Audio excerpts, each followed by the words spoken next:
Ассаламу алейкум, урматтуу мекендештер. Арбаңыздар, силер менен кайрадан миграция жаңылыктары Кыргыз диаспора кеңеши.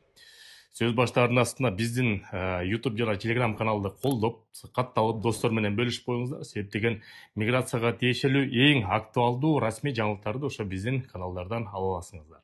Урматтуу мекендештер, 18 апрелде Кыргыз Республикасынын Россия Федерациясындагы элчибиз Кубанычбек Бөкөнтаев Россия Федерациясынын тышкы иштер министри Михаил Галузин менен жолугуп бир нече сөздөр болду. Алардын ичинен дагы жанагы Темирязевский районундагы Бодрость банясына тиешелүү сөз дагы болду. Ошо боюнча Кыргызстан менен Россиянын ортосунда стратегиялык өнөктөштүк бар. Ошонун негизинде биздин жарандарга Россия Федерациясынын күч органдары кээде катуу көзөмөлгө алып коюп атат. Ошол экени дагы ырастап бергиле, андай учурлар болбосун. Эки мамлекеттин достугу ушундай провокаторлордун айынан бузулбасын деп айтып кетти. Буга чейин ошол Кыргыз Республикасынын расмий тышкы иштер министри расмий нота берген Кыргызстандагы элчиге. Ошонун негизинде бул азыр жүрүп бартат. Бүгүнкү күндө ошо Бодрость банясы боюнча тилекке каршы ошол Бодрость банясынын ээсине кылмыш иши айыпталып 2 айлык камакка отургузулду тилекке каршы. Бул жаатынан азыр элчилик, консулдук бөлүм, генеральный прокуратурага дагы бүт кайрылууларды жасап, ошол жаатынан иштеп атат. Тиги ошол Бодросттун ээси Россия Федерациясынын жарандыгы бар, же болбосо ВНЖсы бар деген болуп, ошол Кыргыз Республикасына тилекке каршы тиешеси жок, себеп деген паспорту Орусияныкы экен деп ошондой учур көтөрүлүп атат. Эми бул жаатынан азыр күтүп турабыз, себеп деген эң жогорку деңгээлде бул маалыматтын баары жетти. Жада калса тиги Кыргызстандагы Россия акыйкатчыбыз Жамиля Жаанбаева дагы Россия Федерациясына келгенден кийин өзүнүн коллегасы Москалькова Татьяна менен дагы жолугуп туруп, ошол жаатынан дагы эки маселени көтөрүп кетти. Бул аэропорттогу биздин мекендештерди кээде көбүрөөк текшерүү болуп атат. Евразия экономикалык бирикменин өкүлдөрүнүн андай болбош керек деп ошону айтты. Экинчиден, ошо Бодрость банясында болуп өткөн маселени да көтөрүп, ошону өзүңүздүн да көзөмөлүңүзгө алып бериңиз деп суранып кетти. Эми бул жаатынан азыр маселен убакыт көрсөтөт. Тилекке каршы ошол жерде жанагы 20дан ашык биздин жарандар, видеого түшкөн жарандар бири дагы расмий түрдө арыз жазган жок. Салам мекендештер, арбаңыздар. Бүгүн ийгиликтүү мекендеш, ишкер мекендештердин автопаркында келдик. Булар Кыргызстанга мондай Toyota Lexustар менен жүк алып барат экен. Чоң габариттеги КамАЗдары да бар экен. 47 башайгы автопаркында машинеси бар экен. Эң негизгиси жүктү да алып барат, жүктүн ээсин да алып барат экен. 3 күндүн ичинде Кыргызстандын областындагы райондоруна жеткизип берет. Москва жергесинен бүт райондорун күнү түнү дебей өздөрү чогултуп кетишет экен. 24 саат иштейбиз дейт. Телефонун мен астына жазып коем, Дамирхан деген жигит. Кайрыла бериңиздер. Эң негизгиси жүктүн ээсин ошо границадан калкалап, чегарадан чыгарып, полицияга тийгизбей жашнакка алып барышат экен. Колдоно бериңиздер.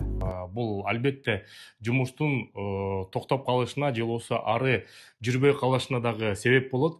Ошол мекендештер арыз жазса негизи жакшы болмок. Ар бир кылмыш иштин негизинде арыз болуш керек. Негизинде көп мекендештер көчөдөн полиция кызматкерлерине кээде взятка менен кармалып калат, көбүнчө таксисттер. Кээде болсо жанагы метасвидетельствование мас эмесмин деп туруп кол коюп эле кете берет дагы. Анан кийин взятка бергенде дагы, беспредел болгондо дагы көп мекендештер арыз жазгандан тартынышат.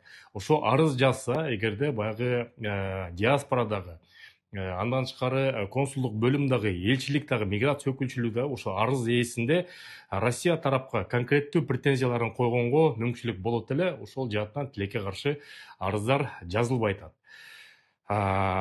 Бодрость жагынан ошондой жаңылыктар болсо силерге айтып турабыз. Андан тышкары дагы бир жакшы жаңылыктардын бири, кошумча айта кетейин.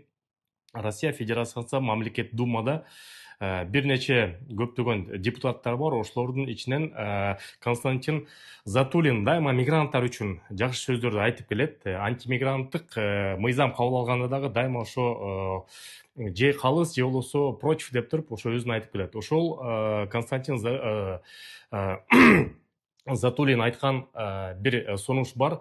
Россия Федерациясында акыйкатчы бар. Бул омбудсмен орусчасы. Ошол омбудсмендин алдында же болбосо өзүнчө миграция жаатында мигранттарды коргой турчу акыйкатчы түзүш керек деп сунушун айтты. Эми бул жаатынан бул кичинекей болсо да жакшы сигнал. Балким ошол эки ишке ашпаса, анда ошо мигранттардын үстүнөн калкалайган мамлекетке көз каранды эмес, өзүнчө бир акыйкатчы орган болот. Ошонун негизинде көп мигранттардын көптөгөн көйгөйлөрү чечилет деген ойдомун мекендештер. Эми бул жааттан жаңылыкты күтүп туралы, сабыр кылып туралы, сабырдын түбү сары алтын. Урматтуу мекендештер, жарнама катары айта кетейин, баарыбыз эле Кыргызстанга жүк жөнөтөбүз, кичинекей дары-дармек документтери жөнөтөбүз, жөнөтөрдүн астында аэропортко барып бирөөнө жалдырайбыз. Осман Экспресс деген уюм бар. Волгоградский проспектте биринчи выходтан чыкканда телефон номерлери болсо +7 903 146 0003, мен азырда жазып кетем. Бир күндө Кыргызстандын булуң бурчуна жеткизип туруп 600 рубльдан өйдө эмгек акысын алышат. Кайрыла бериңиздер, диаспорадан десеңиздер кошумча скидкаларын кылып беришет. Сак саламат болуңуздар мекендештер. Көрүшкөнчө. Урматтуу мекендештер, бүгүнкү күндө Кыргызстанга тыйын которуу системасынын эң мыктысы бул банк мер привилегий болуп жатат. Эмне үчүн эң мыкты? Башка банктар аркылуу Кыргызстанга рубль менен тыйын которсоңуз, ал жерден сом менен берет, ошол жерден акчаңызды жетиресиздер. Бул жерде болсо бүгүнкү күндө эки банк менен иштешип атат. Бул банк Байтүшүм жана банк Компаньон менен. Кыргызстанга рубль менен которосуңар дагы Кыргызстандан ошол банктардан рубль менен кайра аласыңар. Каласаңар сом менен алыңыздар, каласаңар доллар менен алыңыздар. Уюлдук телефон эле банк мер привилегий деп приложениени көчүрүп аласыңар дагы. Мен азыр ссылкасындагы QR кодунда киргизип коем. Тыйын которуп атканда мекен деген промокодду жазсаңыз, силерге эң арзатылган скидка менен пайыз менен которсоңуздар болот. Кыргызстанга экономикасына тыйын которуп, Кыргызстан экономикасын колдой берет.